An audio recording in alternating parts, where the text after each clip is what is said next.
So matter means anything which occupies space and has mass. So electric charge is a basic property of a matter. Andre matter in a property. So ಏನು ಮಾಡುತ್ತೆ electric charge ಇಂದ ನಮಗೆ ಏನು use ಇದೆ? Okay, it is the basic property of matter which is responsible for electrostatic force between the two bodies. Suppose if a body A, ಇಲ್ಲೊಂದು body A ಇದೆ, so ಇಲ್ಲೊಂದು body B ಇದೆ ಅಂತ ಅನ್ಕೋ. ಇವೆರಡರ ಮಧ್ಯೆ ಎಲೆಕ್ಟ್ರಿಕ್ ಫೋರ್ಸ್ ಇದೆ. Okay, there is a electric force, nothing but ನೀವೇನು ಮಾಡಿ ಹೋಗಿ ಸ್ವಿಚ್ಗೆ ಇದಿರುತ್ತಲ್ಲ ನಿಮ್ಮ ಕರೆಂಟ್ ಸೋರ್ಸು ಮೀಟರ್ ಎಲ್ಲ ಹೋಗಿ ಕೈ ಇಡಿ, ಏನಾಗುತ್ತೆ ನಿಮಗೆ ಕರೆಂಟ್ ಶಾಕ್ ಆಗುತ್ತೆ. ಯಾಕಾಗುತ್ತೆ? ಸೊ ಬಾಡಿ ಎ ಅಂದ್ರೆ ಇದು ಮೀಟರ್, ನಿಮ್ದು ಪವರ್ ಮೀಟರ್ ಇರುತ್ತಲ್ಲ ಅದು. ಬಾಡಿ ಬಿ ಅಂದ್ರೆ ನೀವು ಅಲ್ಲಿ ಹೋಗಿ ನೀವು ಕಾಂಟ್ಯಾಕ್ಟ್ ಅಲ್ಲಿ ಏನಾಗುತ್ತೆ, ನಿಮಗೆ ಸಡನ್ಲಿ ಶಾಕ್ ಹೊಡೆಯುತ್ತೆ. ಯಾಕಂದ್ರೆ there is a electric force between the two bodies. So ಎರಡರ ಮಧ್ಯೆ ಏನಿದೆ ಈಗ ಎಲೆಕ್ಟ್ರಿಕ್ ಫೋರ್ಸ್ ಇದೆ. ಸೊ ಎಲೆಕ್ಟ್ರಿಕ್ ಫೋರ್ಸ್ ಇದೆ ಅಂದ್ರೆ ವಿಚ್ ಇಸ್ ದ ರೆಸ್ಪಾನ್ಸಿಬಲ್, ಅದಕ್ಕೆ ಕಾರಣ ಯಾವುದು? ವಾಟ್ ಇಸ್ ದ ಕಾಸ್ ಅಂದ್ರೆ ದ ಫ್ಲೋ ಆಫ್ ಚಾರ್ಜಸ್. ಅಂದ್ರೆ ಅವೆರಡರ ಮಧ್ಯೆ ಏನಾಗ್ತಾ ಇರುತ್ತೆ, there is a flow of charge. Okay, so ಹಾಗಾದ್ರೆ electric charge means it is the basic property of matter which is responsible for electric force between the two bodies. ಅಂದ್ರೆ ಎರಡು body ಮಧ್ಯೆ ಒಂದು force ಇದೆ, ಎಲೆಕ್ಟ್ರಿಕ್ ಫೋರ್ಸ್ ಇದೆ ಅಂದ್ರೆ ಅದಕ್ಕೆ reason ಯಾವುದು ಅಂದ್ರೆ ರೆಸ್ಪಾನ್ಸಿಬಲ್ ಯಾವುದು ಅಂದ್ರೆ electric charge. Okay, understand the definition? Okay, doubt ಇದೆ ಏನಾದರೂ ಡೆಫಿನಿಷನ್ ಅಲ್ಲಿ? No. Okay, then coming to SI unit of charge. Okay, ಹಾಗಾದ್ರೆ SI ಯೂನಿಟ್ ಆಫ್ ಚಾರ್ಜ್ ಯಾವುದಂದ್ರೆ ಕೂಲಮ್. ಸೊ ಕೂಲಮ್ ಅಂತಾನು ಅಲ್ಲಿ SI ಯೂನಿಟ್ ಆಗಿ ತಗೋತಾರೆ. So electric charge is a scalar quantity. So it has no direction ಅಲ್ವಾ? ಅದಕ್ಕೇನಾದರೂ direction ಇದನ್ನ? So ಅದು ಇದೇ ಡೈರೆಕ್ಷನ್ ಹೋಗ್ಬೇಕಂತೇನಿಲ್ಲ. Okay, charge it may be move in any direction, but current is a vector quantity ಅಂತ ಹೇಳ್ತೀವಿ. But basically charge is a scalar quantity. It does not having any definite directions, it has the magnitude only. So next coming to the two branches of electric field. So there are two branches. First one is electrostatics. Okay, electrostatics. So second one is electrodynamics or current electricity. So current electricity anta ಹೇಳ್ತೀವಿ. So ನಿನ್ನೆ ನಾನು ಹೇಳುವಾಗ ಹೇಳಿದ್ದೀನಿ, first 2 lessons related to electrostatics, second third lessons related to current electricity ಅಥವಾ electrodynamics. These are the two branches of electric field. So ಹಾಗಾದ್ರೆ what is meant by electrostatics and current electricity or electrodynamics? So ಹಾಗಾಗಿ next ನಾವು ಅದರ definitions ಅನ್ನು ನೋಡೋಣ. So electrostatic means it is the branch of physics which deals with the study of charges at rest. So ನಾನು ಈಗೇನು ತಗೋತಾ ಇದ್ದೀನಿ, electrostatics. Statics ಅಂದ್ರೇನು? ರೆಸ್ಟ್ ಅಂತ. ಸೊ ಅಲ್ಲಿ ಏನಾಗಿದೆ, electro nothing but related to charge ಅಂತ. ಸೊ ಎಲೆಕ್ಟ್ರಿಕ್ ಅಂದ್ರೇನು? Related to charge. So electricity ಇದೆ ಅಂದ್ರೆ ಅಲ್ಲಿ ಏನಾಗ್ತಾ ಇದೆ, there is a flow of charges. Charges ಬಗ್ಗೆ ನಿಮಗೆ ಗೊತ್ತಿದೆ, ಪಾಸಿಟಿವ್ ಚಾರ್ಜ್ ಇದೆ ಮತ್ತೆ ನೆಗೆಟಿವ್ ಚಾರ್ಜ್ ಇದೆ. Okay, electrostatics means the charges at rest. So charges rest ಅಲ್ಲಿ ಇದ್ದಾಗ ನಾವು ಅದನ್ನೇನು ಸ್ಟಡಿ ಮಾಡ್ತೀವಲ್ಲ, that is called as a electrostatics. Okay, it is the branch of physics. Okay, ಫಿಸಿಕ್ಸಿನ ಒಂದು branch which is deals with the study of charges at rest. So charges at rest ಅಲ್ಲಿ ಇದ್ದಾಗ ನಮಗೆ ಏನೇನದು ಪ್ರೊಡ್ಯೂಸ್ ಮಾಡುತ್ತೆ, ಯಾವ field ಅನ್ನ ಕೊಡುತ್ತೆ. If the charge is at rest which produces the electric field. ಅಂದ್ರೆ ಇಲ್ಲಿ ಯಾವುದೋ ಒಂದು ಚಾರ್ಜ್ ಇದೆ ಅನ್ಕೊಳ್ಳಿ, that is for example positive charge ಇದೆ. ಸೊ ಇದ್ರ ಸುತ್ತ ನಮ್ಗೆ ಏನಿದೆ, ಸ್ಪೇಸ್ ಇದೆ. ಸೊ ಅಲ್ಲಿ ನಮ್ಗೆ ಏನ್ ಪ್ರೊಡ್ಯೂಸ್ ಆಗುತ್ತೆ ಅಂದ್ರೆ ಎಲೆಕ್ಟ್ರಿಕ್ ಫೀಲ್ಡ್ ಪ್ರೊಡ್ಯೂಸ್ ಆಗುತ್ತೆ. ನೀವು ಅನ್ಬೋದು ಪಾಸಿಟಿವ್ ಆದ್ರೆ ಅಷ್ಟೇನಾ ಮ್ಯಾಮ್ ಅಂತ. ಇಲ್ಲ, ಈ ಒಂದು ನೆಗೆಟಿವ್ ಚಾರ್ಜ್ ಇದ್ರೂ ಕೂಡ ಅದ್ರ ಸುತ್ತ ಏನಾಗುತ್ತೆ, ಎಲೆಕ್ಟ್ರಿಕ್ ಫೀಲ್ಡ್ ಇದೆ. ಓಕೆ, ಈಗ ಸಪೋಸ್ ಈಗ ಫಾರ್ ಎಕ್ಸಾಂಪಲ್ ಈಗ ಕಾಲೇಜ್ ಇದೆ. ಸೊ ಕಾಲೇಜ್ ಸುತ್ತ ಏನಿದೆ, ಅದರದ್ದು ಫೀಲ್ಡ್ ಇದೆ. ಸೊ ಅದನ್ನ ನಾವು ಫೀಲ್ಡ್ ಸ್ಪೇಸ್ ಅಂತ ಹೇಳ್ತೀವಿ. ಅದೇ ತರ ಯಾವುದೋ ಒಂದು ಫ್ಲವರ್ ಇಡಿ. ಓಕೆ, ಫ್ಲವರ್ ಸುತ್ತ ನಮ್ಗೆ ನಿಯರ್ ಹೋಗ್ತಿದ್ದಂಗೆ ಏನಾಗುತ್ತೆ, ಸ್ಮೆಲ್ ಬರುತ್ತೆ. ಓಕೆ, ಫ್ರಾಗ್ರೆನ್ಸ್ ಸ್ಮೆಲ್ ಬರುತ್ತೆ. ಲೈಕ್ ದಟ್ ಅಲ್ಲಿ ಚಾರ್ಜ್ ಇದೆ ಅಂದ್ರೆ ಅದ್ರ ಸುತ್ತ ಏನಾಗ್ತಾ ಇರುತ್ತೆ, ಕರೆಂಟ್ ಇದೆ. ಫಾರ್ ಎಕ್ಸಾಂಪಲ್ ಈಗ ಟ್ರಾನ್ಸ್ಫಾರ್ಮರ್ ಟಿ ಸಿ ಹತ್ರ ಹೋಗಬೇಡಿ ಅಂತ ಹೇಳ್ತಾರೆ. ಯಾಕೆ? ಅದ್ರ ಸುತ್ತ ಏನಿರುತ್ತೆ? ಫೀಲ್ಡ್ ಇರುತ್ತೆ. ನೀವು ಅಲ್ಲಿ ಹೋದಾಗ ಅದನ್ನ ನಿಮಗೆ ಫೀಲ್ಡ್ ಚಾರ್ಜಸ್ ಫ್ಲೋ ಆಯ್ತು ಅಂದ್ರೆ ನಿಮಗೆ ಶಾಕ್ ಹೊಡೆಯುತ್ತೆ ಅಂತ ಹೇಳ್ತಾರೆ. Understand? So electrostatics is A branch of physics which deals with the charges at rest. ಅಂದ್ರೆ ಚಾರ್ಜ್ ಈಗ ಏನಾಗಿದೆ? ಮಲ್ಕೊಂಡ್ಬಿಟ್ಟಿದೆ, ರೆಸ್ಟ್ ಅಲ್ಲಿದೆ. ಸೊ ಅವಾಗ ಅದೇನೇನ ಕೊಡುತ್ತೆ ಅನ್ನೋದನ್ನ ಡೀಟೇಲ್ ಆಗಿ ಓದ್ತೀವಿ ಈ ಬ್ರಾಂಚ್ ಅಲ್ಲಿ. Second one is electro dynamics ಅಂತ ಹೇಳ್ತೀವಿ. ಓಕೆ, ಡೈನಮಿಕ್ಸ್ ಅಂದ್ರೇನು? ಮೋಷನ್ ಅಲ್ಲಿರೋದು ಅಂತ. ಓಕೆ, ಮೋಷನ್ ಅಥವಾ ಕರೆಂಟ್ ಎಲೆಕ್ಟ್ರಿಸಿಟಿ ಅಂತಾನು ಹೇಳ್ತಾರೆ. ಅಂದ್ರೆ ಚಾರ್ಜ್ ಮೂವಿಂಗ್ ಅಲ್ಲಿ ಇದ್ರದ್ನೇನಂತೀವಿ ನಾವು? Flow of charges nothing but current ಅಂತ ಹೇಳ್ತೀವಿ. ಸೊ ಹಾಗಾದ್ರೆ current electricity or electrodynamics, it is a branch of physics which deals with the study of charges in motion. Okay, motion allidaga ನಾವು ಅದನ್ನ study ಮಾಡಿದ್ವಿ ಅಂದ್ರೆ that is called current electricity. Okay, this is the basic information regarding the branches of electrism. So next, coming to some of the concept regarding this charges and matter, atom, okay, protons, neutrons and electrons. Some of the ಅಲ್ಲಿ ನನಗೆ ಏನು ಸಿಗ್ತಾ ಇದೆ? ಕೆಲವೊಂದು informations ಹೇಳ್ತಾ ಹೋಗ್ತಾರೆ, ಕೆಲವೊಂದು note points ಅಂತ ಹೇಳ್ತಾರೆ. ಓಕೆ, ನೋಟ್ ಪಾಯಿಂಟ್ ಅಂದ್ರೆ first basically we know about the atom. Okay, every matter is made up of atom. So ಈಗ ಒಂದು ಮ್ಯಾಟರ್ ಇದೆ ಅಂತ ಅನ್ಕೊಳ್ಳಿ. ಮ್ಯಾಟರ್ ಅಂದ್ರೆ ಏನು? ಯಾವುದೋ ಒಂದು ಬಾಡಿ, ಈಗ ಒಂದು ಪೆನ್ ಆಗಿರ್ಬೋದು, ಒಂದು ಟೇಬಲ್ ಆಗಿರ್ಬೋದು, ಏನಾಗಿರ್ಲಿ, ಅಲ್ಲೇನಿರುತ್ತೆ? There is a matter is consisting of number of atoms ಇರುತ್ತೆ. ಸೊ ಆ ಆಟಮ್ಸ್ ಅಲ್ಲಿ ಏನಾಗಿರುತ್ತೆ? ಫಸ್ಟ್ ಪಾಯಿಂಟು, ಈಗ ಆಟಮ್ ಅಂದ್ರೆ ಸೆಂಟ್ರಲ್ ಏನಿರುತ್ತೆ ನಮಗೆ? ಪ್ರೋಟಾನ್ಸ್ ಪ್ಲಸ್ ನ್ಯೂಟ್ರಾನ್ಸ್ ಇರುತ್ತೆ. So together called as a nucleus. ನಿಮಗಿದು ಆಲ್ರೆಡಿ ಹೈಸ್ಕೂಲಲ್ಲಿ ಓದಿದ್ದೀರಾ. ಒಳಗಡೆ ಏನಿರುತ್ತೆ ಅಲ್ಲಿ? ನ್ಯೂಕ್ಲಿಯಸ್. ಪ್ರೋಟಾನ್ ಅಂದ್ರೆ ಪಾಸಿಟಿವ್ ಚಾರ್ಜ್, ನ್ಯೂಟ್ರಾನ್ ಅಂದ್ರೆ ಇಟ್ ಈಸ್ ಎಲೆಕ್ಟ್ರಿಕಲಿ ನ್ಯೂಟ್ರಲ್. ನ್ಯೂಟ್ರಾನಿಗೆ ಯಾವುದೇ ಚಾರ್ಜ್ ಇರಲ್ಲ, ಇಟ್ ಈಸ್ ಟೋಟಲಿ ನ್ಯೂಟ್ರಲ್. ಹಾಗಾಗಿ ಪ್ರೋಟಾನ್ಸಿಗೆ ಪಾಸಿಟಿವ್ ಇರೋದ್ರಿಂದ ನ್ಯೂಕ್ಲಿಯಸ್ಸಿನ ಚಾರ್ಜ್ ಏನಾಗಿರುತ್ತೆ? ಪಾಸಿಟಿವ್ ಆಗಿರುತ್ತೆ. ಸೊ ಇದ್ರ ಸುತ್ತ ಏನಾಗಿರುತ್ತೆ? ಆರ್ಬಿಟ್ಸ್ ಇರ್ತದೆ ಆಟಮ್ಸ್ ಅಲ್ಲಿ, ಗೊತ್ತಿದೆ ನಿಮ್ಗೆ. ಅಲ್ಲಿ ಆರ್ಬಿಟ್ ಅಲ್ಲಿ ಏನು ಹೋಗ್ತಾ ಇರುತ್ತೆ ಅಂದ್ರೆ electrons R revolving in different orbit ಅಲ್ವಾ? ಎಲೆಕ್ಟ್ರಾನ್ಸ್ ಏನಾಗ್ತಾ ಇರುತ್ತೆ? ಡಿಫ್ರೆಂಟ್ ಆರ್ಬಿಟ್ಸ್ ಅಲ್ಲಿ ಸುತ್ತಾ ಇರುತ್ತೆ. ನಿಮಗೆ ಆರ್ಬಿಟ್ಸ್ ಬಗ್ಗೆ ಹೇಳಿರ್ತಾರೆ, 1s 2s 2p 3s. Okay, different orbits ಇರ್ತಾ ಹೋಗುತ್ತೆ. ಸೊ ಫಸ್ಟ್ ಪಾಯಿಂಟ್ ಏನಂದ್ರೆ ನಮಗೆ matter is made up of atoms. The atom consisting of positively charged nucleus. ಒಳಗಡೆ ಏನಿರುತ್ತೆ? ಪಾಸಿಟಿವ್ಲಿ ಚಾರ್ಜ್ಡ್ ನ್ಯೂಕ್ಲಿಯಸ್ ಇರುತ್ತೆ. ಇದು ಎಕ್ಸಾಕ್ಟ್ ಸೆಂಟ್ರಲ್ ಇರುತ್ತೆ. ಓಕೆ, ಎಕ್ಸಾಕ್ಟ್ ಸೆಂಟ್ರಲ್ ಇರುತ್ತೆ. Next, the negatively charged electrons. So ಎಲೆಕ್ಟ್ರಾನ್ಸ್ಗೆ ಯಾವ ಚಾರ್ಜ್ ಇರುತ್ತೆ? ನಮಗೆ ನೆಗೆಟಿವ್ ಚಾರ್ಜ್ ಇರುತ್ತೆ. ನ್ಯೂಕ್ಲಿಯಸ್ ಅಂದ್ರೆ ಪ್ರೋಟಾನ್ಸ್ ಅಂದ್ರೆ ಪಾಸಿಟಿವ್ ಚಾರ್ಜ್ ಇರುತ್ತೆ. ಸೊ ಹಾಗಾಗಿ ಎಲೆಕ್ಟ್ರಾನ್ಸ್ ಎಲ್ಲಿ ರಿವಾಲ್ವ್ ಆಗ್ತಾ ಇರುತ್ತೆ? ಈ ಆರ್ಬಿಟಲ್ಲೇ ಅದೇನಾಗ್ತಾ ಇರುತ್ತೆ? ರಿವಾಲ್ವ್ ಆಗ್ತಿರುತ್ತೆ. ಯಾಕೆ ಅಂದ್ರೆ there is a electrostatic force of attraction. ಯಾಕಂದ್ರೆ ಇದು ಪಾಸಿಟಿವ್ ಚಾರ್ಜ್ ಇದೆ, ಇಲ್ಲಿ ನೆಗೆಟಿವ್ ಚಾರ್ಜ್ ಇದೆ. Opposite charges are attract each other. Like charges ಅಂದ್ರೆ ಈಗ ಪಾಸಿಟಿವ್ ಇತ್ತು ಅಂದ್ರೆ ಏನಾಗ್ತಿತ್ತು? ರಿಪಲ್ಷನ್ ಆಗ್ತಿತ್ತು, ಅವು ಕೂಡಲ್ಲ. ನೆಗೆಟಿವ್ ಇದ್ರೂ ಕೂಡ ನಮ್ಗೆ ಏನಾಗುತ್ತೆ? ರಿಪಲ್ಷನ್ ಸ್ಟಾರ್ಟ್ ಆಗುತ್ತೆ. ಬಟ್ ಪಾಸಿಟಿವ್ ನೆಗೆಟಿವ್ ಅಂದ್ರೆ opposite charges are attract each other. Okay, this is one of the basic property of a charge. ಚಾರ್ಜಿನ ಒಂದು ಗುಣ. ಈ ಪಾಸಿಟಿವ್ ಏನ್ ಮಾಡ್ತಾ ಇರುತ್ತೆ? ನೆಗೆಟಿವ್ ನ ಅಟ್ರಾಕ್ಟ್ ಮಾಡ್ಕೊಳ್ತಾ ಇರುತ್ತೆ. So attract, there is a force. ಅವೆರಡರ ಮಧ್ಯೆ ಒಂದು ಫೋರ್ಸ್ ಇರುತ್ತೆ, ಅದನ್ನ ನಾವು ಎಲೆಕ್ಟ್ರಿಕ್ ಫೋರ್ಸ್ ಅಂತೀವಿ. ಇದು ಗ್ರಾವಿಟೇಷನ್ ಅಲ್ಲ, ಯಾಕಂದ್ರೆ ಇಲ್ಲಿ ಬಾಡೀಸ್ ಅಲ್ಲ, ಇಲ್ಲಿ ಏನ್ ತಗೋತಾ ಇದೀವಿ? ಚಾರ್ಜಸ್ ಅನ್ನ ತಗೋತಾ ಇದೀವಿ. ಓಕೆ, ಇನ್ ನಾವು ಫಸ್ಟ್ ಇಯರ್ ಅಲ್ಲಿ ಗ್ರಾವಿಟೇಷನ್ ತಗೊಳ್ಳುವಾಗ ಒಂದು ಬಾಡಿ ಏನಾಗಿರುತ್ತೆ? m1 ನಾವಾಗಿರ್ತೀವಿ, ಇನ್ನೊಂದು m2 ಏನಾಗಿರುತ್ತೆ? ಅರ್ತ್ ಇರುತ್ತೆ. There is a gravitational force of attraction Gf is directly proportional to m1 m2 divided by r². ಇದನ್ನೆಲ್ಲ ನಾವು ನೋಡಿದ್ವಿ. ಅದೇ ತರ ಇಲ್ಲಿ ಏನಾಗ್ತಿರುತ್ತೆ? ಎರಡು ಬಾಡೀಸ್ ತಗೊಳ್ಳಲ್ಲ, they are taking the two charges. Okay, one is positive charge, another one is negative charge. There is a electrostatic force of attraction. Okay, ಅಲ್ಲಿ ನನಗೆ ಅಟ್ರಾಕ್ಷನ್ ಸಿಗುತ್ತೆ. ಸೊ ಆ ಅಟ್ರಾಕ್ಷನ್ ಇಂದಾನೆ ಇದೇನಾಗ್ತಿರುತ್ತೆ? Electrons which revolves around the nucleus ಸುತ್ತಾನೆ ಅದೇನಾಗ್ತಿರುತ್ತೆ? Revolve ಆಗ್ತಾ ಇರುತ್ತೆ.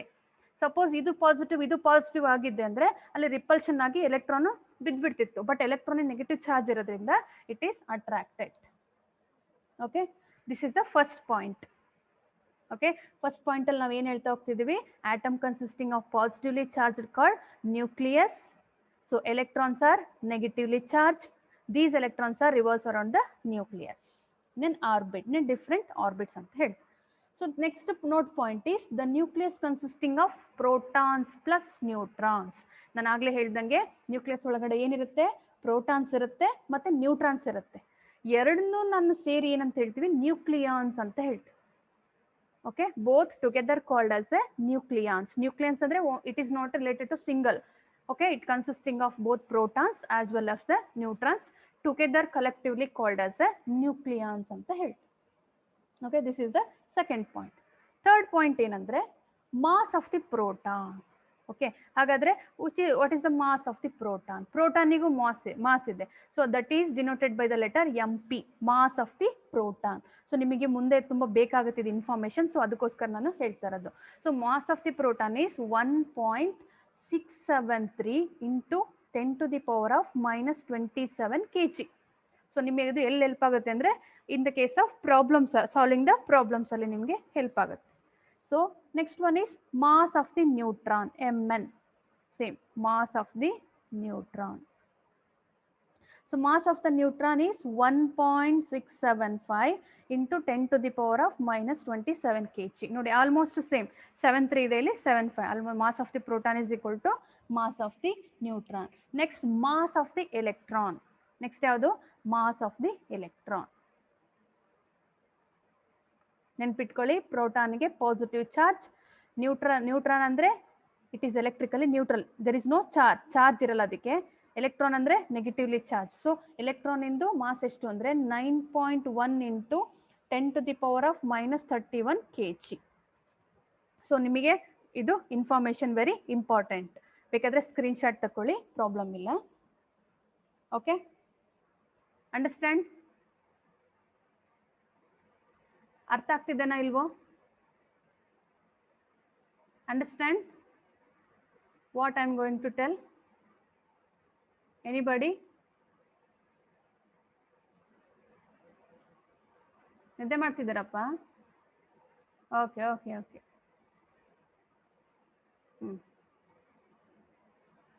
Okay, next point is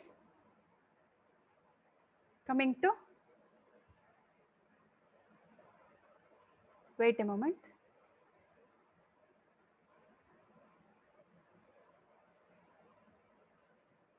So next point is fourth, the smallest available charge in the nature is the charge on the electron. ಅಂದ್ರೆ ಈಗ smallest ಅಂದ್ರೆ ಏನು? ಲೀಸ್ಟ್ ಅಂತ. Count ಎಲ್ಲಿಂದ ಸ್ಟಾರ್ಟ್ ಆಗುತ್ತೆ? ನಾವು ನಿಮಗೆ ಲ್ಯಾಬ್ ಅಲ್ಲಿ ಮಾಡುವಾಗ ಹೇಳಿದ್ದೀವಿ ಲೀಸ್ಟ್ ಕೌಂಟ್ ಅಂತ. ಅಂದ್ರೆ ಎಲ್ಲಿಂದ ಸ್ಟಾರ್ಟ್ ಆಗಿದೆ ಕೌಂಟ್ ಅಂದ್ರೆ, ನೀವು least count LC is equal to 0.01 centimeter for 1 year. Okay, next screw ಗೇಜ್ಗೆ ಕೂಡ 0.01 millimeter ಅಂತ ತಗೊಂಡು, ಅಂದ್ರೆ ಕೌಂಟ್ ಇಲ್ಲಿಂದ ಸ್ಟಾರ್ಟ್ ಆಗುತ್ತೆ. ಫಾರ್ ಎಕ್ಸಾಂಪಲ್ ಈಗ ಕ್ಲಾಕ್ ಅಂತ ಅನ್ಕೊಳ್ಳಿ, ಸ್ಟಾರ್ಟಿಂಗ್ ನಾವು ಎಲ್ಲಿಂದ ಕೌಂಟ್ ತಗೋತೀವಿ? 1 second ಇಂದ ತಗೋತೀವಿ. 1 second ಆದ್ಮೇಲೆ ನಮಗೆ 60 seconds ಬರುತ್ತೆ. 60 seconds ಅಂದ್ರೆ ಏನು? 1 minute. ಸೊ ಅದೇ ತರ 60 minutes ಅಂದ್ರೆ ಏನರ್ಥ? 1 hour ಅಂತ ಸಿಗುತ್ತೆ. ಸೊ ಹಾಗಾದ್ರೆ ಕೌಂಟ್ ಎಲ್ಲಿಂದ ಸ್ಟಾರ್ಟ್ ಆಗುತ್ತೆ? 0 ಅಂತ ತಗೊಳ್ಳಲ್ಲ, ಯಾಕಂದ್ರೆ 0 ನೆಗ್ಲೆಕ್ಟ್. ಸೊ ಕೌಂಟಿಂಗ್ ಸ್ಟಾರ್ಟ್ ಎಲ್ಲಿಂದ ಆಗುತ್ತೆ? ಸ್ಮಾಲೆಸ್ಟ್ ವ್ಯಾಲ್ಯೂ ಯಾವುದು ಅಂದ್ರೆ ಕ್ಲಾಕ್ ಇಂದ 1 second ಅಂತ ಹೇಳ್ತೀವಿ. ಅದೇ ತರ ಚಾರ್ಜ್ ಕೂಡ ಸ್ಮಾಲೆಸ್ಟ್ ಎಷ್ಟಿದೆ ಅಂದ್ರೆ that is a charge of an electron. ಹಾಗಾದ್ರೆ ಎಲೆಕ್ಟ್ರಾನಿನ ಚಾರ್ಜ್ ಎಷ್ಟಿದೆ ಅಂದ್ರೆ -1.6 into 10 to the power of -19 coulomb. ನೆನ್ಪಿಟ್ಕೊಳ್ಳಿ, charge on the electron is -1.6 into 10 to the power of -19 coulomb. This is the lowest possible charge in the nature. ಹಾಗಾದ್ರೆ smallest charge ಯಾವುದು ಅಂದ್ರೆ charge on electron. ಅಂದ್ರೆ single electron ಮೇಲೆ ಎಷ್ಟು charge ಇದೆ? Negative ಗೊತ್ತಾಗ್ತಾ ಇದೆ ನಮಗೆ. ವ್ಯಾಲ್ಯೂ ಈಸ್ ನೆಗೆಟಿವ್ ಅಂದ ತಕ್ಷಣ ನೀವು ನೆಗೆಟಿವ್ ವ್ಯಾಲ್ಯೂ ಅಂದ್ರೆ 0ಗಿಂತ ಕಡಿಮೆ ಅಂತ ತಗೋಬಾರ್ದು. ನೆಗೆಟಿವ್ ಅಂದ್ರೆ ಏನರ್ಥ? ಇದು ಡೈರೆಕ್ಷನ್ ಅಥವಾ ಇದ್ರದ್ದು ಪೊಲಾರಿಟಿ ಹೇಳ್ತಾ ಹೋಗುತ್ತೆ. This is magnitude. ವೆಕ್ಟರ್ಸ್ ಅಲ್ಲಿ ಹೇಳುವಾಗ ಹೇಳ್ತೀವಿ ನಾವು ಡೈರೆಕ್ಷನ್ ಅಪೋಸಿಟ್ ಇರುತ್ತೆ, ಬಟ್ ವ್ಯಾಲ್ಯೂ ಸೇಮ್ ಇರುತ್ತೆ. ಇಲ್ಲೂ ಕೂಡ -1.6 ಅಂದ್ರೆ ಚಾರ್ಜ್ ಅಷ್ಟಿದೆ ಅಂತ ಹೇಳ್ತಾರೆ, ನೆಗೆಟಿವ್ ಆಗಿದೆ. Okay, next coming to next point, that is the magnitude of the charge on the proton is same as that of the charge on electron. So ನಾನು ಆಗ್ಲೇ ಹೇಳಿದ್ದೀನಿ, ಈಗ charge on magnitude of charge on proton is equal to magnitude of charge on electron. So ಎರಡಕ್ಕೂ same charge ಇರುತ್ತೆ, but ಇದೇನಾಗಿರುತ್ತೆ? Positive charge ಆಗಿರುತ್ತೆ, ಇದು negative charge ಆಗಿರುತ್ತೆ. ಸೊ ಮ್ಯಾಗ್ನಿಟ್ಯೂಡ್ ಸೇಮ್, ಇದು 1.6 into 10 to the power of -19 ಕೂಲಂಬೆ, but positive charge ಇರುತ್ತೆ. But ಇಲ್ಲಿ ಇದಕ್ಕೂ ಕೂಡ 1.6 into 10⁻⁻19 ಕೂಲಂಬೆ ಇರುತ್ತೆ. ಕೂಲಂಬ್ ಅಂದ್ರೆ ಗೊತ್ತಾಗ್ತಿದೆ, ಚಾರ್ಜ್ಗೆ ಇನ್ನು ಎಸ್ ಐ ಯೂನಿಟ್ ಏನು ಕೂಲಂಬ್, ನೆನ್ಪಿಟ್ಕೊಳ್ಳಿ.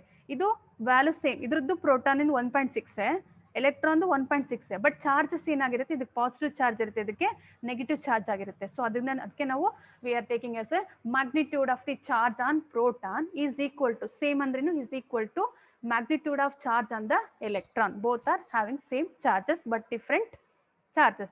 Okay, different polarity ಅಂತ ಹೇಳ್ಬೋದು.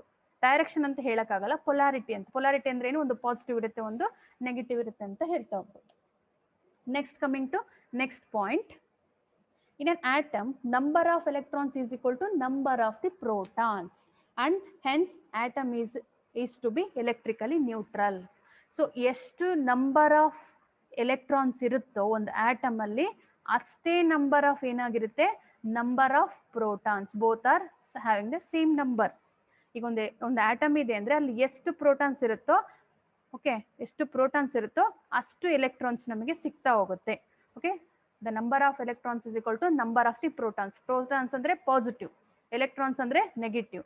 ಇಲ್ಲಿ ಸಪೋಸ್ ಈಗ ಇಲ್ಲಿ ಒಂದು 5 ಎಲೆಕ್ಟ್ರಾನ್ ಇದೆ, 5 ಪ್ರೋಟಾನ್ ಇದೆ. 5 ಎಲೆಕ್ಟ್ರಾನ್ ಅಂದ್ರೆ 3, 4, 5. ಇಲ್ಲಿ ಪ್ರೋಟಾನ್ಸ್ ಎಷ್ಟಿರುತ್ತೆ, 5, 1, 3, 4, 5. ಸೊ ಒಂದಕ್ಕೊಂದು ಏನಾಗ್ತಾವು, ಕ್ಯಾನ್ಸಲ್ ಈಚ್ ಅದರ್, ಒಂದಕ್ಕೊಂದು ಏನಾಗುತ್ತದು ಕ್ಯಾನ್ಸಲ್ ಆಗ್ತಾ ಬರುತ್ತೆ. ಸೊ ಒಂದಕ್ಕೊಂದು ನ್ಯೂಟ್ರಲೈಸ್ ಅಥವಾ ಕ್ಯಾನ್ಸಲ್ ಅಂತ ಹೇಳಕ್ಕಾಗಲ್ಲ, ನ್ಯೂಟ್ರಲೈಸ್ ಅಂತ ಹೇಳ್ತೀವಿ. ಒಂದಕ್ಕೊಂದು ಕ್ಯಾನ್ಸಲ್ ಆಗಿ ನನಗೆ ಕೊನೆಗೆ ಏನ್ ಸಿಗುತ್ತೆ ಅಲ್ಲಿ, ನ್ಯೂಟ್ರಲೈಸ್ಡ್. ಸೊ ಹಾಗಾಗಿ atom is an electrically neutral, because ಅಲ್ಲಿ ಪ್ರೋಟಾನ್ ಸಂಖ್ಯೆ ಎಷ್ಟಿರುತ್ತೋ ಪ್ರೋಟಾನ್ಸ್ ಎಲೆಕ್ಟ್ರಾನ್ ನಂಬರ್ ಅಷ್ಟೇ ಇರುತ್ತೆ. Both are cancel. For example, ಈಗ ನಿಮ್ಮ ಕೈಯಲ್ಲಿ ಪೆನ್ ಇದೆ ಅಂತ ಅನ್ಕೊಳ್ಳಿ. ಸೊ ಪೆನ್ ಅಂದ ತಕ್ಷಣ ಅಗೇನ್ ಪೆನ್ ಇಸ್ ಅ ಮ್ಯಾಟರಾ? ಓಕೆ, ಒಪ್ಕೋತಿರಲ್ವಾ? Pen is a matter because it has some mass and it occupies some space. ಒಂದು ಸ್ಪೇಸ್ ಅನ್ನು ಅದು ಅಕ್ಯುಪೈ ಮಾಡ್ಕೊಳ್ಳುತ್ತೆ, ಇದಕ್ಕೆ ಒಂದು ಮಾಸ್ ಇದೆ. ಹಾಗಾದ್ರೆ ನಾನು ಕೇಳೋ ಕ್ವಶನ್ ಏನು, ಹಾಗಾದ್ರೆ ಪೆನ್ ಅಲ್ಲಿ ಚಾರ್ಜಸ್ ಇದೆನಾ? Is there any charges in pen? ಹಾಗಾದ್ರೆ ಪೆನ್ ಅಲ್ಲಿ ಚಾರ್ಜಸ್ ಇದೆನಾ? ನೋನಾ? ನಮಗೆ ಗೊತ್ತಿದೆ ಎಲ್ಲ ಅಂದ್ರೆ ಚಾರ್ಜ್ ಅಂದ್ರೇನು, it is a basic property of matter. ಅಂದ್ರೆ ಮ್ಯಾಟರ್ ಚಾರ್ಜ್ ಇದ್ದೇ ಇರುತ್ತೆ. ಸೊ ನನ್ನ ಕ್ವಶನ್ ಏನು, ಸಪೋಸ್ ಈಗ ಪೆನ್ ಅಲ್ಲಿ ಚಾರ್ಜ್ ಇತ್ತು ಅಂದ್ರೆ ನಾವು ಪೆನ್ ಹಿಡ್ಕೊಂಡ ತಕ್ಷಣ ಕರೆಂಟ್ ಫ್ಲೋ ಆಗ್ಬೇಕಿತ್ತು. ನಮಗೆ ಚಾರ್ಜ್ ಅಂದ ತಕ್ಷಣ ಏನು, ಕರೆಂಟ್ ಅಂತ ಅಲ್ವಾ? ಸೊ ನಮಗೆ ಶಾಕ್ ಹೊಡಿಬೇಕಿತ್ತು, ಬಟ್ ಯಾಕೆ ಹೊಡಿತಾ ಇಲ್ಲ? ಶಾಕ್ ಹೊಡಿಯುತ್ತಾ ಪೆನ್ ಹಿಡ್ಕೊಂಡ ತಕ್ಷಣ? ಇಲ್ಲ ಅಲ್ವಾ? ಸೊ ಇದು ನೋಡಿ ವೆರಿ ಇಂಪಾರ್ಟೆಂಟ್, ಇಲ್ಲೇ ತಿಳ್ಕೊಂಬಿಡಿ. ಏನಾಗುತ್ತೆ ಅಂದ್ರೆ, ಸಪೋಸ್ ಫಾರ್ ಎಕ್ಸಾಂಪಲ್ ಈಗ ನಮ್ಮ ಕೈಯಲ್ಲಿ ಪೆನ್ ಇದೆ ಅಂದ್ರೆ, pen is a matter. Matter means it has some charges. Matter ಅಂದ್ರೆ ಆಬ್ವಿಯಸ್ಲಿ ಚಾರ್ಜ್ ಇರಲೇಬೇಕು. Okay, this is a pen ಅಂತ ಅನ್ಕೊಂಡ್ರೆ, it has same number of protons, same number of electrons. ಅಂದ್ರೆ ಎಷ್ಟು ಪ್ರೋಟಾನ್ಸ್ ಇರುತ್ತೋ ಅಷ್ಟು ಎಲೆಕ್ಟ್ರಾನ್ಸ್ ಇರುತ್ತೆ. ಒಂದಕ್ಕೊಂದು ಏನಾಗ್ತವೆ, ಕ್ಯಾನ್ಸಲ್ ಆಗ್ತವೆ. ಈಗ +2 -2 ಏನಾಗುತ್ತೆ, 0. ಇಲ್ಲೂ ಕೂಡ ಒಂದಕ್ಕೊಂದು ಏನಾಗ್ತವೆ, ಕ್ಯಾನ್ಸಲ್ ಆಗ್ತಾ ಬರುತ್ತೆ. ಸೊ ಅವಾಗ ಇದೇನಾಗುತ್ತೆ, ನ್ಯೂಟ್ರಲ್ ಆಗಿಬಿಡುತ್ತೆ. ನ್ಯೂಟ್ರಲ್ ಆಗಿರೋದ್ರಿಂದ ನಾವು ಪೆನ್ ಅನ್ನ ಹೋಲ್ಡ್ ಮಾಡಿದಾಗ ನಮಗೆ we are not getting the any shock, no shock. Okay, suppose ಒಂದು ಚಾರ್ಜ್ ಎಕ್ಸ್ಟ್ರಾ ಇತ್ತು ಅಂದ್ರೆ ನಮಗೇನಾಗುತ್ತೆ, ಅವಾಗ ಕರೆಂಟ್ ಫ್ಲೋ ಆಗುತ್ತೆ, ಕರೆಂಟ್ ಹೊಡೆಯುತ್ತೆ. ಓಕೆ, ಐದರ್ ಒಂದು ಪಾಸಿಟಿವ್ ಚಾರ್ಜ್ ಎಕ್ಸ್ಟ್ರಾ ಇದ್ದು ಇಲ್ಲ ಒಂದು ನೆಗೆಟಿವ್ ಚಾರ್ಜ್ ಎಕ್ಸ್ಟ್ರಾ ಇತ್ತು ಅಂದ್ರೆ ನಮಗೇನಾಗ್ತಿತ್ತು, we are getting that feeling of that electric flow of charges. Understand? ಅರ್ಥ ಆಯ್ತಾ? ಹಾಗಾಗಿ ನ್ಯೂಟ್ರಲ್ ಅಂತ ಹೇಳ್ತಾ ಹೋಗ್ತೀವಿ. Okay, next point, that is the neutrons have no charges. ನಾನು ಹೇಳಿದೆ ನ್ಯೂಟ್ರಾನ್ಸ್ಗೆ ಯಾವುದೇ ಚಾರ್ಜ್ ಇಲ್ಲ, ಬಿಕಾಸ್ ನ್ಯೂಟ್ರಾನ್ಸ್ ಅಲ್ಲಿ ಇದೇ ಪ್ರೋಸೆಸ್ ಆಗೋದು. ಎಷ್ಟು positive, equal number of positive charge, equal number of negative charge, they are cancel each other. The charge on the neutron is net charge ಅಂದ್ರೇನು, total ಮಾಡಿದ್ರೆ ಇದೇನಾಗುತ್ತೆ, +2 -2 0 ಆಗ್ಬಿಡುತ್ತೆ. ಸೊ ನೆಟ್ ಅಂದ್ರೇನು, total charge. Next point is, if a body is said to be charged if it has less electrons or more electrons. ಹಾಗಾದ್ರೆ ನೀವು ma'am ಎಲ್ಲ neutral ಆಗಿದೆ ಅಂದ್ರೆ charged body, ಇದು ಅನ್ಚಾರ್ಜ್ಡ್ ಬಾಡಿ ಅಂತ ಹೇಳ್ತೀವಿ. ಅನ್ಚಾರ್ಜ್ಡ್ ಅಂದ್ರೆ ಅಲ್ಲಿ ಚಾರ್ಜ್ ಇಲ್ಲ ಅಂತ ಅಲ್ಲ, ಚಾರ್ಜಸ್ ಇರುತ್ತೆ, ಈಕ್ವಲ್ ನಂಬರ್ಸ್ ಇರೋದ್ರಿಂದ ಕ್ಯಾನ್ಸಲ್ ಆಗದ ಏನಾಗಿರುತ್ತೆ, ನ್ಯೂಟ್ರಲ್ ಆಗಿರುತ್ತೆ. ಓಕೆ, ಬಟ್ ಆದ್ರೆ ಹಾಗಾದ್ರೆ ಚಾರ್ಜ್ಡ್ ಬಾಡಿ ಅಂದ್ರೆ ಯಾವುದು ನಿಮ್ ಪ್ರಕಾರ ಅಂತ ಕೇಳ್ತಾರೆ.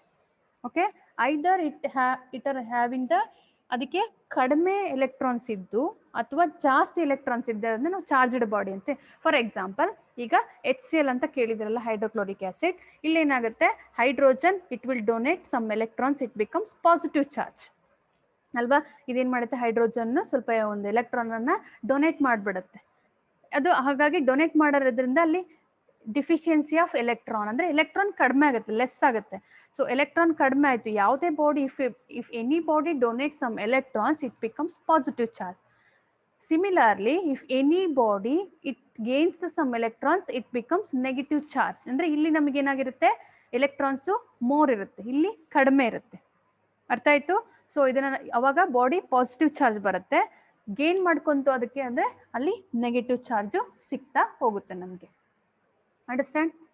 ಹಾಗಾದ್ರೆ ನಮ್ಮ ಪಾಯಿಂಟ್ ಏನಂದ್ರೆ, if a body is set to be charge, ಹಾಗಾದ್ರೆ ಯಾವುದೇ ಒಂದು ಬಾಡಿ ಚಾರ್ಜ್ ಇದೆ ಅಂದ್ರೆ either it having the deficiency of electron ಅಂದ್ರೆ ಶಾರ್ಟೇಜ್ ಆಫ್ ಎಲೆಕ್ಟ್ರಾನ್, ಎಲೆಕ್ಟ್ರಾನು ಕಡಿಮೆ ಇರುತ್ತೆ. ಐದರ್ ಡಿಫಿಷಿಯನ್ಸಿ ಅಂದ್ರೆ ಕಡಿಮೆ, deficiency of electron it becomes positive charge, or sufficient of electrons ಅಂದ್ರೆ ಮೋರ್ ಎಲೆಕ್ಟ್ರಾನ್ಸ್ ಅನ್ನ ತಗೊಂಡ್ರೆ ಅದಕ್ಕೆ ನೆಗೆಟಿವ್ ಚಾರ್ಜ್ ಅಂತ ಕೊಡ್ತೀವಿ. ಅರ್ಥ ಆಗ್ತಿದೆನಾ? ಸೊ ಹಾಗಾಗಿ ನಮಗೆ 2 ಟೈಪ್ಸ್ ಆಫ್ ಚಾರ್ಜಸ್ ಸಿಗುತ್ತೆ ನೇಚರಲ್ಲಿ. One is positive charge, another one is negative charge.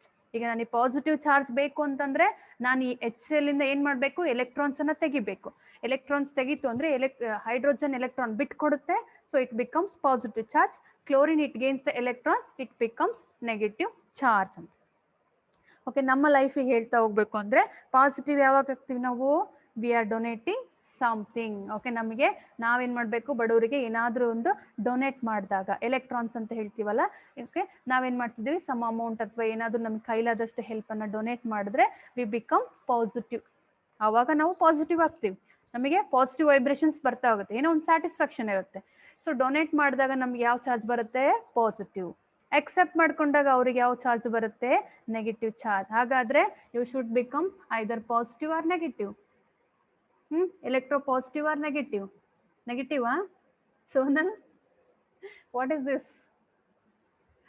Positive. ಯಾವಾಗ್ಲೂ ಪಾಸಿಟಿವ್ ಆಗಿರ್ಬೇಕು, ನೀವು ಡೊನೇಟ್ ಮಾಡ್ತಾ ಇರ್ಬೇಕು, ಇರೋದ್ರಲ್ಲಿ ಕೊಟ್ಟು ತಿನ್ಬೇಕಲ್ವಾ. ನೋಡಿ ಚಾರ್ಜಸ್ ನಮಗೆ ಎಷ್ಟು ಮಾರಲ್ ಹೇಳ್ತಾ ಇದೆ, electric charge. So life relate ಮಾಡ್ತಾ ಹೋಗಿ ನೀವು, ಅವಾಗ ಚಾಪ್ಟರ್ ಈಸಿ ಆಗುತ್ತೆ ನಿಮಗೆ, ಯಾವುದಲ್ಲಿ ಟಫ್ ಸಿಗಲ್ಲ. Okay, you should become positive, you should donate something. Okay, whatever you have the more. Good. Okay, ಹಾಗಾದ್ರೆ ಈ ಪಾಸಿಟಿವ್ ಮತ್ತೆ ನೆಗೆಟಿವ್ ಚಾರ್ಜ್ ಅನ್ನ ಯಾರು ಫೈಂಡ್ ಔಟ್ ಮಾಡಿದ್ದು? ಓಕೆ, ಯಾರಂದ್ರೆ ಬೆಂಜಮಿನ್ ಫ್ರಾಂಕ್ಲಿನ್ ಅಂತ ಒಬ್ಬ scientist. Benjamin Franklin. Okay, he differentiate the charge into 2 types. One is positive charge, another one is negative charge. So ನಮಗೆ ಬೇಸಿಕಲಿ ಚಾರ್ಜ್ ಇದೆ ಅಂತ ಗೊತ್ತಿತ್ತು. ನಮಗೆ ಚಾರ್ಜ್ ಇದೆ ಅಂತ ಯಾವಾಗ ನಮಗೆ ಫೀಲ್ ಆಗುತ್ತೆ ಅಂದ್ರೆ, ಸಮ್ಟೈಮ್ಸ್ ರೈನಿ ಸೀಸನ್ ಅಲ್ಲಿ ನಮಗೆ ಜೋರಾಗಿ ಸಿಡ್ಲು ಹೊಡೆಯುತ್ತೆ, ಮಿಂಚು ಬಂದ ತಕ್ಷಣ ಅಲ್ಲಿ ಜೋರು ಗುಡುಗು ಬಂದು ಸಿಡ್ಲು ಹೊಡೆಯುತ್ತೆ. ಕೆಲವು ಸರಿ ಸಿಡ್ಲು ಹೊಡೆದು ಏನಾಗ್ತಿರುತ್ತೆ, ಟ್ರೀ ಎಲ್ಲ ಹೋಗ್ಬಿಟ್ಟಿರುತ್ತೆ. ಟ್ರೀ ಅಥವಾ ಟ್ರೀಯಲ್ಲಿ ಅಲ್ಲಿ ನಿಯರ್ ಎಲ್ಲರ ಹೊರಗಡೆ ಜನ ಇತ್ತು ಅಂದ್ರೆ, ಅಲ್ಲಿ ಪೀಪಲ್ಸ್ ಇದ್ರು ಅಂದ್ರೆ ಅವರು ಕೂಡ ಅಲ್ಲಿ ಏನಾಗ್ತಾರೆ, ಡೆತ್ ಆಗುತ್ತೆ. ಯಾಕಂದ್ರೆ ಅಲ್ಲಿ ಕ್ಲೌಡ್ ಅಲ್ಲಿ ಏನಾಗ್ತಾ ಇರುತ್ತೆ, ಎರಡು ಕ್ಲೌಡ್ಸ್ ಏನಾಗ್ತಾ ಇರುತ್ತೆ, ಅಲ್ಲಿ ಫ್ರಿಕ್ಷನ್ ಆಗ್ತಾ ಇರುತ್ತೆ, ಒಂದಕ್ಕೊಂದು ಗುದ್ದಾಡುತ್ತೆ. ಸೊ ನಮಗೆ ಅಲ್ಲಿ ಸೌಂಡ್ ಹೊರಗಡೆ ಬರುತ್ತೆ. ಫ್ರಿಕ್ಷನ್ ಆದಾಗ ಇಲ್ಲಿ ಏನಾಗುತ್ತೆ ಅಂದ್ರೆ, ಈಗ ನೀವು ಸಪೋಸ್ ಫಾರ್ ಎಕ್ಸಾಂಪಲ್ ಈಗ ಎರಡು ಕೈನ ನೀವು ಈ ತರ ರಬ್ ಮಾಡಿ ಉಜ್ರಿ ಜೋರಾಗಿ, ಏನಾಗುತ್ತೆ, ನಿಮ್ ಕೈಗೆ ಬಿಸಿ ಆಗುತ್ತೆ. ಅಲ್ಲಿ ಏನಾಗುತ್ತೆ ಅಂದ್ರೆ ಒಂದು ಬಾಡಿ ಚಾರ್ಜ್ ಅನ್ನ ಡೊನೇಟ್ ಮಾಡುತ್ತೆ. ಓಕೆ, ಒಂದು ಪಾಸಿಟಿವ್ ಆಗುತ್ತೆ, ಒಂದು ನೆಗೆಟಿವ್, ಅಲ್ಲಿ ಚಾರ್ಜಸ್ ಕ್ರಿಯೇಟ್ ಆಗ್ತಾ ಹೋಗುತ್ತೆ. ಸೊ ನಮಗೆ ಮೋಡದಲ್ಲಿ ಆ ತರ ಎರಡು ಕ್ಲೌಡ್ಸ್ ಫ್ರಿಕ್ಷನ್ ಅಂದ್ರೆ ರಬ್ ಆದಾಗ, ಓಕೆ, ಅವೆರಡು ಒಂದಕ್ಕೊಂದು ಕ್ಲಾಶ್ ಆದಾಗ ನಮಗೆ ಎಲೆಕ್ಟ್ರಾನ್ಸ್ ಚಾರ್ಜಸ್ ಹೊರಗಡೆ ಬರುತ್ತೆ. ಸೊ ಆ ಎಲೆಕ್ಟ್ರಾನ್ಸ್ ಸಪೋಸ್ ಈಗ ಎಲ್ಲಾದ್ರೂ ಈಗ ಯಾವ್ದೋ ಮನುಷ್ಯ ಹೊರಗಡೆ ಇದ್ದಾನೆ ಅಂದ್ರೆ ಅವನ ಸುತ್ತ ಏನಿರಲ್ಲ, ಎಂಟಿ ಸ್ಪೇಸ್ ಇರುತ್ತೆ. ಸೊ ಹಂಗಾಗಿ ಅದು ಕರೆಂಟ್ ಫ್ಲೋ ಅವನ ಮೂಲಕ ಪಾಸ್ ಆಗ್ಬಿಡುತ್ತೆ, ಚಾರ್ಜಸ್ ಫ್ಲೋ ಆಫ್ ಎಲೆಕ್ಟ್ರಾನ್ಸ್ ಆಗುತ್ತೆ ಅಲ್ಲಿ. ಅವಾಗ ಅವ್ನ ಬಾಡಿಲಿ ಏನಾಗುತ್ತೆ, ಕರೆಂಟ್ ಹೋಗುತ್ತೆ, ಅವಾಗ ಸಿಡ್ಲೊಡೆದವರು ಸಾಯ್ತಾರೆ. ಅದೇ but you are in house, ನೀವು ಮನೆ ಒಳಗಡೆ ಇದ್ರು ಅಂದ್ರೆ you are in safe side ಅಲ್ವಾ, ನೀವು ಅವಾಗ ಸೇಫ್ ಸೈಡ್. ಯಾಕಂದ್ರೆ ನೋಡಿ, ಮನೆ ಕನ್ಸ್ಟ್ರಕ್ಷನ್ ಮಾಡುವಾಗ ಯೂಶಲಿ ಏನ್ ಬಳಸಿರ್ತಾರೆ ಅಂದ್ರೆ ಐರನ್ ಅನ್ನ ಬಳಸಿರ್ತಾರೆ. ಕಬ್ನ ಹಾಕಿ ಅಲ್ಲಿ ಮೆಶ್ ಕಟ್ಟಿ ಅದಾದ್ಮೇಲೆ ಸಿಮೆಂಟ್ ಎಲ್ಲ ಹಾಕಿ ನಮ್ಗೆ ಮಾಡಿರ್ತಾರೆ. ಸೊ ಐರನ್ ಮೆಟಲ್ ಆಗಿರೋದ್ರಿಂದ, ಕಂಡಕ್ಟರ್ ಆಗಿರೋದ್ರಿಂದ ಆ ಐರನ್ ಮೂಲಕ ಅದು ಪಾಸ್ ಆಗುತ್ತೆ, ನಮಗೆ ಒಳಗಡೆ ಬರಕ್ ಬಿಡಲ್ಲ, ತನ್ನ ಮೂಲಕನೇ ಅದು ಪಾಸ್ ಆಗಿ ಸೀದಾ ಏನ್ ಮಾಡುತ್ತೆ, ಅರ್ತಿಗೆ ಕಳಿಸ್ಬಿಡುತ್ತೆ, ಗ್ರೌಂಡಿಗೆ ಕೆಳಗಡೆ ಅರ್ತಿಗೆ, ಭೂಮಿಗೆ ಅದು ಕಳಿಸ್ಬಿಡುತ್ತೆ. ಸೊ ನಾವು ಇಲ್ಲಿ ಒಳಗಡೆ ಇದ್ದರೂ ಸೇಫ್, ಬಿಕಾಸ್ ಐರನ್ ಮೂಲಕ ಪಾಸ್ ಆಗುತ್ತೆ. ಹೊರಗಡೆ ಇದ್ರೆ ನಿಮ್ ಮೂಲಕ ಪಾಸ್ ಆಗುತ್ತೆ. Human body is also a conductor ಅಲ್ವಾ? Human body is conductor or insulator? Any idea? Human body ಕಂಡಕ್ಟರಾ ನಾನ್ ಕಂಡಕ್ಟರಾ? ಎಸ್ ಕಂಡಕ್ಟರ್, ಬಿಕಾಸ್ ನಿಮಗೆ ಟೆಸ್ಟ್ ಮಾಡಬೇಕು ಅಂದ್ರೆ ನೀವು ಹೋಗಿ ಏನ್ ಮಾಡಿ, ಕರೆಂಟ್ ಅಲ್ಲಿ ಕೈ ಇಡಿ, ಏನಾಗುತ್ತೆ, ನಿಮ್ ಬಾಡಿ ಕರೆಂಟ್ ಪಾಸ್ ಆಗುತ್ತಾ ಆಗಲ್ವಾ? Yes, human body is also conductor, good conductor. ಹಾಗಾಗಿ ಅಲ್ಲೇನಾಗುತ್ತೆ, ನಮಗೆ ಚಾರ್ಜ್. ಅದೇ ನೀವು ಸ್ಲಿಪ್ಪರ್ ಹಾಕೊಳ್ಳಿ ಕೆಳಗೆ, ಅವಾಗ ಅದು ಇನ್ಸುಲೇಟ್, ನಿಮ್ಮ ಬಾಡಿಗೆ ಪಾಸ್ ಆಗಲ್ಲ, ಕಡಿಮೆನೆ ಅಲ್ವಾ? ಯಾಕಂದ್ರೆ ಅಲ್ಲಿ ನಾವು ಕೆಳಗಡೆ ಸ್ಲಿಪ್ಪರ್ಸ್ ಅನ್ನ ಹಾಕೊಂಡಿರ್ತೀವಿ, ದಟ್ ಈಸ್ ಇನ್ಸುಲೇಟರ್. ನಿಮ್ಮ ಸ್ಲಿಪ್ಪರ್ಸ್ ಅಥವಾ ವುಡ್ ಏನಾದ್ರು ಕೆಳಗಡೆ ಮಣೆ ಏನಾದ್ರು ಹಾಕೊಂಡು ರಿಪೇರಿ ಮಾಡ್ತಾ ಇರ್ತಾರೆ, ನೋಡಿದ್ದೀರಿ ನಮ್ಮ ಮನೆಯಲ್ಲಿ. Okay, because wood and that plastic slippers ಅವೆಲ್ಲ ಏನಾಗಿರುತ್ತೆ, ಇನ್ಸುಲೇಟರ್ ಆಗಿರುತ್ತೆ. ಓಕೆ, ಅವಾಗ ನಮಗೆ ಬೇಸಿಕಲಿ ಚಾರ್ಜ್ ಕಾನ್ಸೆಪ್ಟ್ ಬಂತು. ಯಾವಾಗ ಇದು ಲೈಟನಿಂಗ್ ಡ್ಯೂರಿಂಗ್ ಥಂಡರ್, ಅವಾಗೆಲ್ಲ ನಮಗೆ ಗೊತ್ತಾಯ್ತು ಚಾರ್ಜಸ್ ಇದೆ ಅಂತ. ಬಟ್ ಅದನ್ನ ಡಿಫ್ರೆನ್ಶಿಯೇಟ್ ಮಾಡಿದ್ದು ಪಾಸಿಟಿವ್, ಅದರಲ್ಲೇ ಡಿಫ್ರೆನ್ಶಿಯೇಷನ್ ಇದೆ, ಪಾಸಿಟಿವ್ ಚಾರ್ಜ್ ಮತ್ತೆ ನೆಗೆಟಿವ್ ಚಾರ್ಜ್ ಇದೆ ಅಂತ ನಮಗೆ ಹೇಳ್ಕೊಟ್ಟಿದ್ದೆ ಯಾರಂದ್ರೆ ಬೆಂಜಮಿನ್ ಫ್ರಾಂಕ್ಲಿನ್. ಓಕೆ, ಸೊ ಅವ್ರೇನ್ ಮಾಡಿದ್ರು, ಸಮ್ ಎಕ್ಸ್ಪೆರಿಮೆಂಟ್ಸ್ ಅನ್ನ ಮಾಡ್ತಾ ಹೋದ್ರು. ಹೆಂಗೆ ಅದು ನಮಗೆ ಪಾಸಿಟಿವ್ ಚಾರ್ಜ್ ಅಂತ ಗೊತ್ತಾಯ್ತು, ಹೆಂಗೆ ನೆಗೆಟಿವ್ ಚಾರ್ಜ್ ಅಂತ ಗೊತ್ತಾಯ್ತು ಅಂತ ಎಕ್ಸ್ಪೆರಿಮೆಂಟ್ ಮಾಡ್ತಾ ಹೋಗ್ತಾರೆ. ಸೊ ಅವ್ರೇನ್ ಮಾಡಿದ್ರು ಅಂದ್ರೆ, ಎರಡು ಗ್ಲಾಸ್ ರಾಡ್ ಅನ್ನು ತಗೊಂಡ್ರು. ಗ್ಲಾಸ್ ರಾಡ್ ಅಂದ್ರೆ ಗೊತ್ತಾಗ್ತಿದೆಯಲ್ಲ, ರಾಡ್. ಆ ರಾಡ್ ಅನ್ನ ತಗೊಂಡು, 2 ಗ್ಲಾಸ್ ರಾಡ್ ಅನ್ನು ತಗೊಂಡ್ರು. ಅದನ್ನ ಯಾವ್ದಕ್ಕೆ ಟೈ ಮಾಡಿದ್ರು, ಒಂದು ಸಿಲ್ಕ್ ಕ್ಲಾತ್ ಟೈ ಮಾಡ್ತಾರೆ. ಹಿಂಗೆ ಕ್ಲಾತ್ ಅಂದ್ರೆ ಗೊತ್ತಾಗುತ್ತಲ್ಲ, ಒಂದು ಬಟ್ಟೆ ಕಟ್ತಾರೆ. ಇಲ್ಲಿ ಇದು ಯಾವ್ದಾಗಿರುತ್ತೆ, ಇದು silk cloth, silk threads. Cloth ಅಂದ್ರೆ ಏನು, ಥ್ರೆಡ್ ತರ ಮಾಡ್ಕೊಂಡು ಕಟ್ಟಿದ್ರು. ಇದೇನಿದು, ಗ್ಲಾಸ್ ರಾಡ್ ಇದು. ಓಕೆ, ನೆಕ್ಸ್ಟ್ ಏನ್ ಮಾಡಿದ್ರು, they are brought to close to each other. ಅವೆರಡನ್ನೇನು ಒಂದಕ್ಕೊಂದು ಹತ್ರ ತಗೊಂಬರಕ್ ಹೋದ್ರು. So because glass rod having the positive charge, because glass rod loses some electrons. So ನೋಡಿ, ಇಂಡಿವಿಜುವಲ್ ಆಗಿ ಹೇಳೋದಾದ್ರೆ, when a glass rod is rubbed with silk cloth, ಒಂದು silk cloth ತಗೊಂಡು, ಒಂದು ರೇಷ್ಮೆ ಬಟ್ಟೆ ತಗೊಂಡು, ಒಂದು ಗ್ಲಾಸ್ ರಾಡ್ ಇಟ್ಕೊಂಡು ಎರಡನ್ನೂ ರಬ್ ಮಾಡ್ತಾರೆ. ಅವಾಗ ಏನಾಗುತ್ತೆ, ಗ್ಲಾಸಿಗೆ ಪಾಸಿಟಿವ್ ಚಾರ್ಜ್ ಬರುತ್ತೆ, ಸಿಲ್ಕಿಗೆ ನೆಗೆಟಿವ್ ಚಾರ್ಜ್ ಬರುತ್ತೆ. ಸೊ ಹಾಗಾಗಿ ಗ್ಲಾಸ್ ರಾಡ್ ಏನ್ ಮಾಡುತ್ತೆ, ಸಮ್ ಎಲೆಕ್ಟ್ರಾನ್ಸ್ ಅನ್ನ ಬಿಟ್ಕೊಡುತ್ತೆ, it will donate some electrons. Silk cloth ಏನ್ ಮಾಡುತ್ತೆ, ಇಟ್ ಗೇನ್ ಸಮ್ ಎಲೆಕ್ಟ್ರಾನ್ಸ್. ಹಂಗಾಗಿ ಸಿಲ್ಕಿಗೆ ನೆಗೆಟಿವ್ ಚಾರ್ಜ್ ಇರುತ್ತೆ. ಓಕೆ, ಇದಕ್ಕೆ ಗ್ಲಾಸ್ ರಾಡ್ಗೆ ಪಾಸಿಟಿವ್ ಚಾರ್ಜ್ ಇರುತ್ತೆ. ಸೊ 2 ಗ್ಲಾಸ್ ರಾಡ್ ತಗೊಂಡು ಇದನ್ನೇನ್ ಮಾಡ್ತಾರೆ, ಒಂದಕ್ಕೊಂದು ಹತ್ರ ತರಕ್ ಹೋಗ್ತಾರೆ. ಬಿಕಾಸ್ ಒಳಗಡೆ ಏನಿರ್ತದೆ, ಗ್ಲಾಸ್ ರಾಡ್ಗೆ ಪಾಸಿಟಿವ್ ಚಾರ್ಜ್ ಇರುತ್ತೆ. ಹಿಂಗ್ ತಂದಾಗ ಅವೇನಾಗ್ತವೆ, ಅಟ್ರಾಕ್ಟ್ ಆಗಲ್ಲ, they will repel each other. Okay, they are repel each other. ಅವಾಗ ಅವನಿಗೆ ಗೊತ್ತಾಯ್ತು, ಸೊ ಸೇಮ್ ಚಾರ್ಜಸ್ ಇದೆ ಅಂದ್ರೆ ಪಾಸಿಟಿವ್ ಚಾರ್ಜ್ ಅಂತ. ಗ್ಲಾಸ್ ರಾಡ್ ಆಗಿರೋದ್ರಿಂದ ಅದು ಪಾಸಿಟಿವ್ ಚಾರ್ಜ್ ಅಂತ ಹೇಳ್ತೀವಿ. ಸಪೋಸ್ ಎಬೋನೈಟ್ ರಾಡ್ ಅಂತ ಆದ್ರೆ ಅದು ನೆಗೆಟಿವ್ ಚಾರ್ಜ್ ಅಂತ. ಓಕೆ, ನೆನ್ಪಿಟ್ಕೊಳ್ಳಿ, ಗ್ಲಾಸ್ ರಾಡ್ ಆದ್ರೆ ಅದಕ್ಕೆ ಪಾಸಿಟಿವ್ ಚಾರ್ಜ್, ಎಬೋನೈಟ್ ರಾಡ್ ಅಂದ್ರೆ ಅದಕ್ಕೆ ನೆಗೆಟಿವ್ ಚಾರ್ಜ್ ಇರುತ್ತೆ ಅಂತ. ಎಬೋನೈಟ್ ರಾಡ್ ಅಂದ್ರೆ ಲೈಕ್ ನೀವು ಮನೇಲೆಲ್ಲ ಕುಕ್ಕರ್ ಎಲ್ಲ ಯೂಸ್ ಮಾಡುವಾಗ ಒಂದು ಹ್ಯಾಂಡಲ್ ಬರುತ್ತೆ ನೋಡಿ, ಕರೆಂಟ್ ಪಾಸ್ ಆಗಬಾರ್ದು ಅಂತ ಹ್ಯಾಂಡಲ್ ಹಾಕಿರ್ತಾರೆ. ಸೊ ಅದೇನದು ಎಬೋನೈಟ್ ರಾಡ್. ಅವಾಗ ಅವ್ರಿಗೆ ಗೊತ್ತಾಯ್ತು ಅಲ್ಲಿ ಏನಾಗ್ತಿದೆ ಅಂದ್ರೆ ಪಾಸಿಟಿವ್ ಅಂದ್ರೆ ರಿಪಲ್ಷನ್. ಸೊ ನೆಕ್ಸ್ಟ್ ಏನ್ ಮಾಡಿದ್ರು, ಈ ಗ್ಲಾಸ್ ರಾಡ್ ತೆಗೆದು ಎಬೋನೈಟ್ ರಾಡ್ ಅನ್ನೇ ಹಾಕಿದ್ರು. ಎಬೋನೈಟ್ ರಾಡ್ ಅನ್ನ ಸಿಲ್ಕ್ ಕ್ಲಾತ್ ಕಟ್ಟಿದ್ರು, ಥ್ರೆಡ್ ಕಟ್ತಾ ಹೋಗ್ತಾರೆ ಹಿಂಗೆ. ಸೊ ನಮಗೆ ಗೊತ್ತಿದೆ ಎಬೋನೈಟ್ ರಾಡಿಗೆ ಯಾವ charge, negative charge, negative charge. So ಅವೆರಡನ್ನ ಅವನ್ನ ಕ್ಲೋಸ್ ಮಾಡಕ್, they are brought to close to each other. ಅವೆರಡನ್ನು ಒಂದಕ್ಕೊಂದು ಹತ್ರ ತಗೊಂಡ್ಬಂದ್ರು. ಬಟ್ ಅಗೇನ್ ಅಲ್ಲಿ ಏನಾಯ್ತು, they are repel each other. ಅವೇನಾಗ್ತಿದೆ, ರಿಪಲ್ ಈಚ್ ಅದರ್. ಅಲ್ಲಿ ನಮಗೆ ಗೊತ್ತಾಯ್ತು ಸೇಮ್ ಚಾರ್ಜಸ್ ಇದೆ, ಲೈಕ್ ಚಾರ್ಜಸ್ ಇರೋದ್ರಿಂದ ರಿಪಲ್ಷನ್ ಆಯ್ತು. ಸೊ ನೆಗೆಟಿವ್ ಚಾರ್ಜ್ ಅಂತ ಗೊತ್ತಾಯ್ತು. ನೆಕ್ಸ್ಟ್ ಏನ್ ಮಾಡಿದ್ರು, ಒಂದು ಗ್ಲಾಸ್ ರಾಡ್ ತಗೊಂಡ್ರು, ಒಂದು ಎಬೋನೈಟ್ ರಾಡ್ ಅನ್ನ ಟೈ ಮಾಡಿದ್ರು, ಕಟ್ಟಿದ್ರು ಥ್ರೆಡ್ ಹಾಕಿ. ಒಂದು positive charge, another one is negative charge. So ಅವಾಗ ಏನಾಗ್ತಿದೆ, ಅಲ್ಲಿ ಅಟ್ರಾಕ್ಟ್ ಈಚ್ ಅದರ್. ಎರಡು they are brought these ebonite rod and the glass rod together. Okay, ಅದು ಹತ್ರ ತಗೊಂಡ್ಬಂದಾಗ there is a attractive force, they are attract each other due to they are unlike charges. Okay, unlike charges are attract each other, like charges are repulsion each other. So ಈ ತರ experiment ಅನ್ನ ಮಾಡಿ ನೋಡಿದಾಗ ಅವ್ರಿಗೆ ಗೊತ್ತಾಯ್ತು ಯಾವುದೇ ಒಂದು body electron ಬಿಟ್ಕೊಡುತ್ತೆ ಅದು ಪಾಸಿಟಿವ್ ಚಾರ್ಜ್ ಬರುತ್ತೆ, ಯಾವುದೇ ಬಾಡಿ ತಗೊಂಡ್ರೆ ಎಲೆಕ್ಟ್ರಾನ್ ಅನ್ನ ಗೇನ್ ಮಾಡ್ಕೊಂಡ್ರೆ ಇಟ್ ಬಿಕಮ್ಸ್ ನೆಗೆಟಿವ್ ಚಾರ್ಜ್. ಇನ್ನೊಂದು ಎಕ್ಸಾಂಪಲ್, ಮನೇಲಿ ನೀವು ಬಾಚಣಿಗೆ ಎಸ್ಪೆಷಲಿ ವಿಂಟರ್ ಸೀಸನ್ ಅಲ್ಲಿ ಕೂದಲು ಬಾಚುವಾಗ ನಮಗೆ ಒಂಥರ ಸೌಂಡ್ ಸಿಗುತ್ತೆ, ಸ್ಪಾರ್ಕ್ ತರ ಅಲ್ವಾ, ಚಟ್ ಚಟ್ ಅಂತ ಸೌಂಡ್ ಸಿಗುತ್ತೆ. ಯಾಕಂದ್ರೆ ಅಲ್ಲಿ ಏನಾಗಿರುತ್ತೆ, ಅಲ್ಲಿ ನಾವು ಪ್ಲಾಸ್ಟಿಕ್ ಕೂಮ್ ಮತ್ತೆ ಹೇರ್ ಇರುತ್ತಲ್ಲ ಅವೆರಡ್ರ ಮಧ್ಯೆ ಫ್ರಿಕ್ಷನ್ ಆಗಿ ಅಲ್ಲಿ ಚಾರ್ಜಸ್ ಏನಾಗ್ತಿರುತ್ತೆ, ಫ್ಲೋ ಆಗ್ತಾ ಇರುತ್ತೆ ಕೂಂಬಿಟ್ಟು ಅಲ್ಲಿ ನಮ್ಮ ಹೇರಿಗೆ. ಸೊ ಅಲ್ಲಿ ಏನಾಗುತ್ತೆ, ಎಲೆಕ್ಟ್ರಾನ್ಸ್ ಕೂಡ ಪ್ರೊಡ್ಯೂಸ್ ಆಗುತ್ತೆ. ಸೊ ಹಂಗಾಗಿ ನಮಗೆ ಸೌಂಡ್ ಕೇಳುತ್ತೆ. ಮತ್ತೆ ನಿಮ್ದು ಕೆಲವೊಂದು ಬೆಡ್ಶೀಟ್ ಅಲ್ಲೂ ಕೂಡ ಮಲಗಿರುವಾಗ ಹಿಂಗ ಅನ್ನಿ ಉಲನಿಂದು, ಸೊ ಅಲ್ಲಿ ನಮಗೆ ಸ್ಪಾರ್ಕ್ಸ್ ಕಾಣ್ತಾ ಹೋಗುತ್ತೆ. ನೈಟ್ ನಿಮ್ಗೆ ಮಲಗಿರುವಾಗ ಒಂದ್ ಸ್ವಲ್ಪ ಅದು ಎಕ್ಸ್ಪೀರಿಯನ್ಸ್ ಆಗುತ್ತೆ. ಅದು ಕೂಡ ಅಲ್ಲಿ ಏನಾಗುತ್ತೆ, ಅಲ್ಲಿ ಚಾರ್ಜಸ್ ಪ್ರೊಡ್ಯೂಸ್ ಆಗುತ್ತೆ. ಫ್ರಿಕ್ಷನ್ ನಾವ್ ಹಿಂಗ್ ಅಂದಾಗ, ಓಕೆ, ಒಂದು ರಬ್ ಮಾಡಿದಾಗ ಅಲ್ಲಿ ಏನಾಗ್ತಿರುತ್ತೆ, ಸ್ಪಾರ್ಕ್ ಸಿಗುತ್ತೆ. ಸೊ ಟೋಟಲಿ ನಮಗೆ ಗೊತ್ತಾಗ್ತಿದೆ ಪಾಸಿಟಿವ್ ಮತ್ತೆ negative charge. So will continue in the next class. I hope all of you understand now.